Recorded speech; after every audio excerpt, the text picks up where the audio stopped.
Thursday, March 5th, 2026. The Essentials of Buddha Dhamma, compiled by Somdet Prabhuta Gosacharya, translated and edited by Bruce Evans. We're in chapter 10, part 3, on the top of page 593. We're in chapter 10 of the concentration group factors of the Majjhima Patipata, the middle way. And we left off yesterday on the importance of mindfulness, Sati, in the present moment in vipassana practice or insight practice. The most mundane activity which is occurring throughout our daily lives is the cognition of sense object through the eye, through the ear, through the nose, through the tongue, the body, and the mind. When there is cognition, it is accompanied by feelings, vedana, either pleasurable or comfortable, unpleasant or painful, or indifferent. When pleasant or unpleasant feeling arise, there is a mental reaction. If displeasure arises in regard to something, we like it and attach to it. If displeasure or suffering, dukkha, arises in regard to something, we are adverse to it and don't like it. When we like something, we want to experience it again or possess it. When we do not like something, we want to run away from it or eliminate it. This process is occurring all the time, both on subtle levels, and we hardly notice, and on the more obvious levels that have a clear and lasting effect on the mind. Those parts of the process that are particularly extreme or unusual tend to lead to extended thought and cognition. If they do not cease in the mind, they push outward into the major and minor verbal or physical expressions. Our lives, the roles we play in the world, and the interactions we have with each other are largely a result of these small, momentary processes. In terms of panya, wisdom development, allowing the mind to follow the process outlined above, cognizing an object, feeling pleasant, liking it and attaching to it, or cognizing an object, feeling an unpleasant feeling, adverse to it, and disliking it, is an obstacle to clear awareness of things as they really are. Because such a mind has the following characteristics. It is preoccupied with likes and dislikes. It falls under the power of attachment and aversion, is blinded by those attachment and aversions, and therefore see things in a biased way, not as they really are. It falls into the past or the future, that is, once cognition arises and likes or dislikes follow, the mind becomes obsessed with or offended by the point or aspect of the object that it likes or dislikes, and holds on to the mental image on the part of point or aspect, which it fixes on and cognigates about the point of fantasizing to it. Fixing oneself or fixing onto one like or dislike part and holding on to the image that appears in the mind is sliding into the past. The mental cognition around the image that follows is floating off into the future. Any knowledge of understanding that may arise with regard to the object is only the knowledge of that part of the object in the mind likes or dislikes, which has already been embellished in the mind. It is not the thing itself as it actually is at the time. It falls under the power of mental embellishment and subsequently translate the meaning of these sense objects or experience according to the background or accumulated habits, such as values, attitudes, views that one upholds and esteems. The mind is in an embellished state and is unable to look impartially to see experiences as they actually are. Apart from being embellished, the mind also uses to embellish images of new experiences, to create embellishments, promoting and strengthening the accumulated habits of the mind.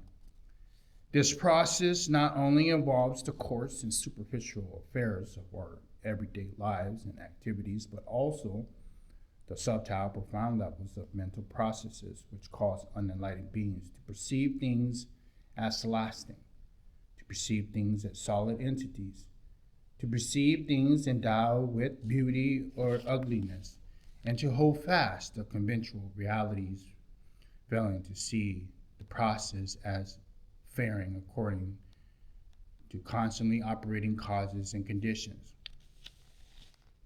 Be that as it may, these processes are acquired tendencies or habits of the mind that we have accumulated virtually since the day we were born, 20, 30, 40, 50 years or more. We have never trained to cut off the cycle of the process, thus correcting it is no easy matter. As soon as a sense object or experience is cognized, the mind runs along its well-worn pathways before even having a chance to prepare ourselves. In order to correct this, it is necessary not only to cut off the cycle and purify the process, but also to correct the forceful habits of the mind. And a vital important factor for the use in paving the way, that one that is gathering point, is both cases in mindfulness, Sati, and this goal of practice of the foundation of mindfulness. When mindfulness, Sati, is abreast of the present moment and constantly sees things as they really are, we are able to cut off the cycle, destroy the unskillful process, and gradually correct the old habits, and at the same time creating new habits in the mind. The mind that has mindfulness, Sati, to help it in the present moment will have the opposite characteristic of one that follows the process of unskillful quality described above. Like hatred or aversions are unable to arise within it, because in order to like or dislike something, the mind must affix and dwell on one particular part or aspect of it, that is, fall into the past. It does not slide into the past or float off into the future. Like and dislike and following into the past go together. When the mind is not caught up in or lingering over something, but seeing it as it really is, there is no falling into the past nor floating off into the future. It is not led by excessive cognition based on accumulated histories into interpreting experiences or objects of cognitions in a biased or distorted or tainted way, and thus is ready to see things according to their reality. It does not embellish, add to, or reinforce the wrong habits it has accumulated. Being aware of all things as they really are in the present moments, we also see the habitual mental states that are undesirable or normally not acknowledged coming out into the open. This enables us to become aware and face up to our true condition rather than trying to run away from it or deceive ourselves, and allow us to eradicate those kilesas, defilements, and solve our problems. In addition, in terms of the quality of mind, you see, it will be pure, clear, unhindered, buoyant, and free, not constricted or obscured. All things are established according to their nature and fair according to their natural order. Truth is always revealing itself, but people either hide themselves away from it, distort it, or deceive themselves about it. That which does not conceal, distort, or deceive in the mind, falling into the stream of the process described above. The concealing, distorting, and deceiving factor is already there. Add to this its misleading influence of accumulated habits, and there is almost no chance of seeing the truth.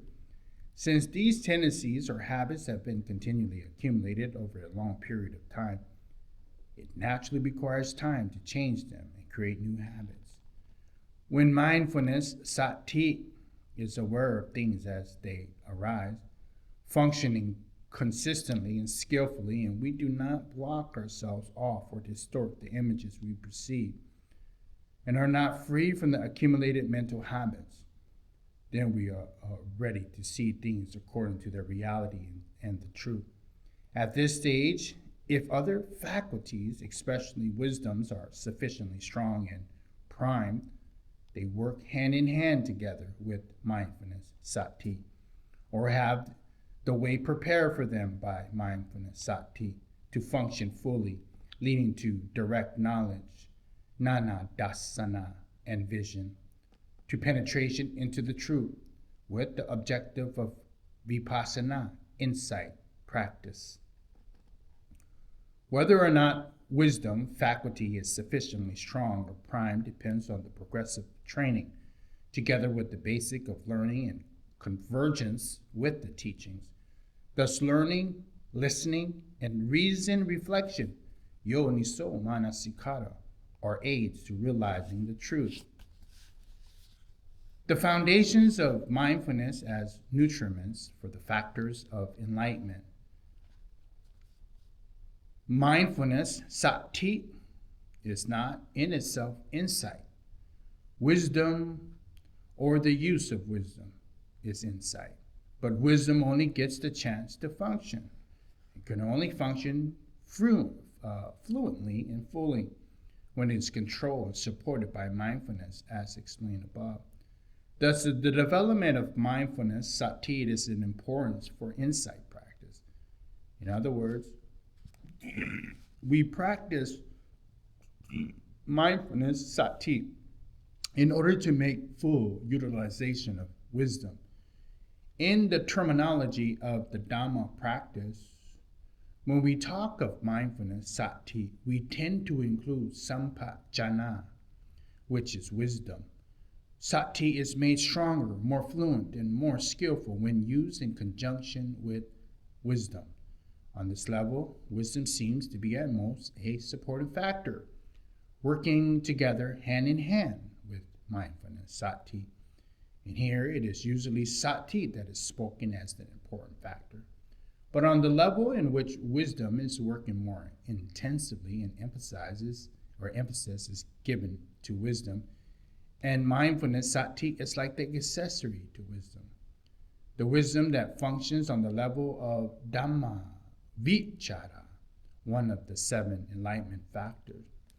Gautama Buddha stated that the 4 foundations of mindfulness are a nutriment for the 7 enlightenment factors, Bodhijana, and the enlightenment factors are nutriments for the knowledge and liberation, Vijja Vimutti. Monks, bhikkhus, I say that the knowledge and liberations have nutriment. They are not without nutriment. What is the nutriment for the knowledge and liberation? The 7 enlightenment factors are the nutriment of knowledge and liberation.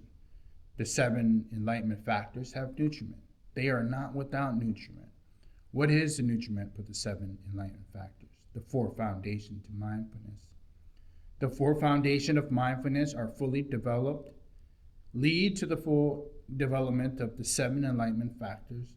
The 7 enlightenment factors that are fully developed lead to the fulfillment of knowledge and liberation. Knowledge and liberations have nutriments and come to fulfillment in this way. Sampajana and Dhamma Vichara, or Panya, under any of its other names, which work for realization and understanding of things as they really are, for the liberation of the mind, is insight.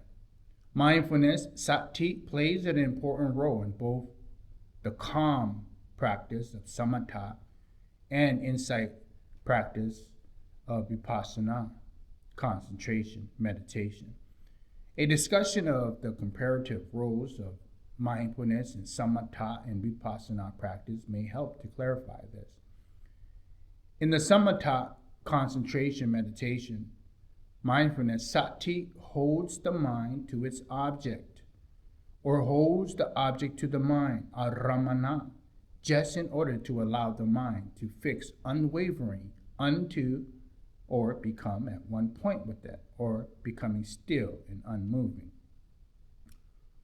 When the mind is resolutely fixed on that one object with the object for a sustained period of time, this is called concentration, samadhi. And with this, samatha is achieved. However, in insight practice, concentration, meditation, mindfulness, sati also holds the object to the mind or holds the object to its object. But the emphasis is on using the mind as a platform to which to place objects for examination.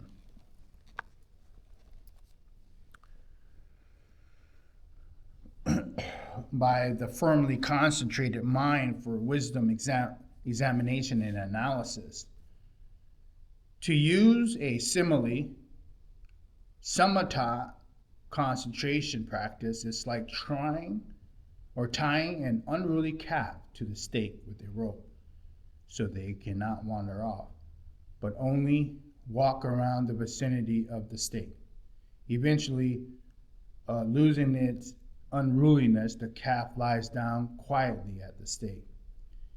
Here the mind is like the unruly calf. The meditation object, aramana, is the stake. And mindfulness, sati, is the rope. In insight practice, it is like tying an animal or an object on to a bench or a bed in order to examine it or perform some kind of task, such as an operation. The rope or binding is mindfulness, sati. The animal or thing is the object. The bench or bed is the concentrated mind. And the examination or operation is wisdom. There are a few minor observations that sound, or that should be further mentioned, but one is that samatha, calm concentration practice of meditation, the objective is calming the mind. Thus, whatever mindfulness, sati, is noting an object, it holds and fastens the mind onto it, that alone, and does not allow it to wander until eventually the mind is resolutely absorbed on a sign, nimitta, or a mental image of that object of contemplation. However, in insight practice, vipassana, the objective is to understanding reality. Thus, mindfulness, sati, attends only to the object as it really is. And in order to allow wisdom faculty to fully and clearly comprehend its true nature, it follows the object through all its manifestations, such as arising, its transmutation up to the passing away. Moreover, it must also note all objects that come into or become involved in awareness, and that must be understood with wisdom in order to have full comprehension of the truth. Thus, the object of attention is always changing, and in order to comprehend it as it actually is, it is necessary to keep abreast of its changes in each and every moment, not allowing the mind to dwell on any particular object or aspect of an object. In addition, in calm meditation practice of samatha, mindfulness, sati, attends to an object that is either fixed and unmoving or is moving repeatedly in formalized way until fixed limitations. In insight practice, meditation, vipassana, mindfulness, sati, attends to objects that are moving or that may be in a state whatsoever without limitation. In samatha meditation, it is referred to choose for attention only certain objects from among those specified techniques for helping the mind to become calm and concentrated. In vipassana meditation, all objects without limitations can be attended to, depending on what comes up for examination, and can enable one to see the truth, which can be summarized by body, feelings, minds, and dharmas, and mentality and physicality. Another important component that helps to clarify the distinction between Vipassana and Samatha is Yoniso Manasikara, reason analysis. Wise attention is the factor that aids in the arising of wisdom, and therefore holds much importance for Vipassana practice. In Samatha meditation, while wise attention may be an aid in some cases, it's necessary, it's less, and in some cases it may not be required at all. Where mere attention, manasikara, being sufficient, enlarging us on this, in the practice of samatha meditation, the essential factor is the use of sati, mindfulness, to hold the mind on that object or recollect that object, so the mind becomes resolutely fixed on it.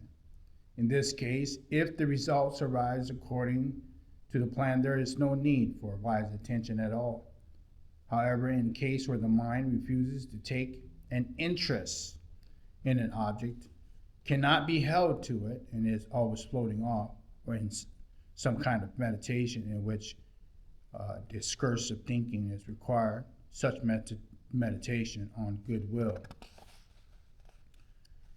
It may be necessary to use techniques to help bring the mind to its objective. In such cases, it may be necessary to help use the mind of yoniso manasikara, that is, attention with skillful means, upaya manasikara, thinking, for example, via the means that suppresses hatred and aversion and instigates, initiates goodness, metta, and compassion, karuna. But in any case, in samatha meditation, yoniso manasikara that may be required is only the kind for arousing skillful qualities, not the kind that initiates insight into reality. In vipassana practice, wise attention is an extremely important stage in the development of wisdom, and therefore is an essential factor. Yoniso manasikara is contingent on wisdom, being the agent that paves the way for wisdom to operate, or widens the channels for wisdom's growth and maturity. Its features or functions are so similar to that of wisdom that the two are often used ambiguously, or in taken of one, the other is also implied. The students often cannot distinguish between them. It may be said that yoniso manasikara functions as a connection bridge between mindfulness, sati, and panya, wisdom, being the guide or the director of the thought process in ways that allow wisdom to operate effectively. In other words, it is what gives wisdom its techniques, or the skillful means by which wisdom gains effect. Moreover, as long as yoniso manasikara is functioning, sati will be present and will not stray. Thus, sati and yoniso manasikara, mindfulness and investigative insight, are mutually helpful in the practice of vipassana. On the bottom of page 600, we're going to leave off there, and we'll pick up on right concentration, samma samadhi, the essentials of Buddha Dhamma, translated and edited by Bruce Evans.